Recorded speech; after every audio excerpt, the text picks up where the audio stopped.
There were a couple of intriguing presentations during this meeting, and one that I found very interesting was looking physiologically at the neuromuscular junction in patients with SMA. So we do know that the SMN protein is dispersed widely in the body. We've all concentrated on the motor neurons, and certainly that's the main focus that we look at with SMA. But there are systemic needs for the SMN protein.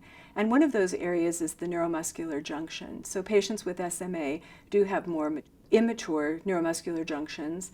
They do have some abnormalities in the presynaptic and postsynaptic transmission of signal.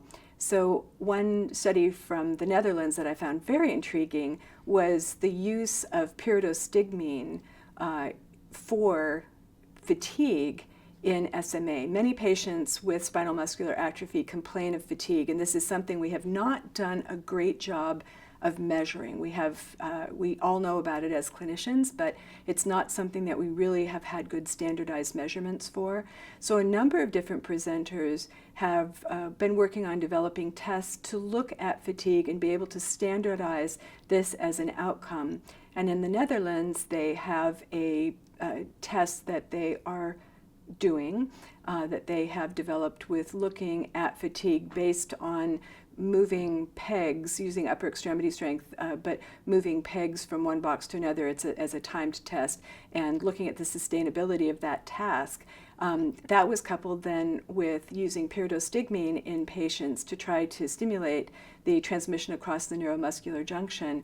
And I think the results are promising in terms of looking at the patient-reported outcomes of improving their duration of activity, decreasing their fatigue, and really having patient-reported outcomes of having strong improvement. So again, intriguing. I think we probably need a little bit more work in that area. Certainly, I would not be necessarily writing prescriptions for pyridostigmine at this point, but I think it's a really wonderful aspect of overall care for patients that we need to be thinking about. They talk about fatigability that I thought it was very interesting. It was the last talk about pyridostigmine as a possible treatment or add-on treatment to treat the neuromuscular junction that we know is affected. So it was very interesting to me to hear that yes, there is a positive result, mainly for type 2 and 3 that they were the ones that were studied.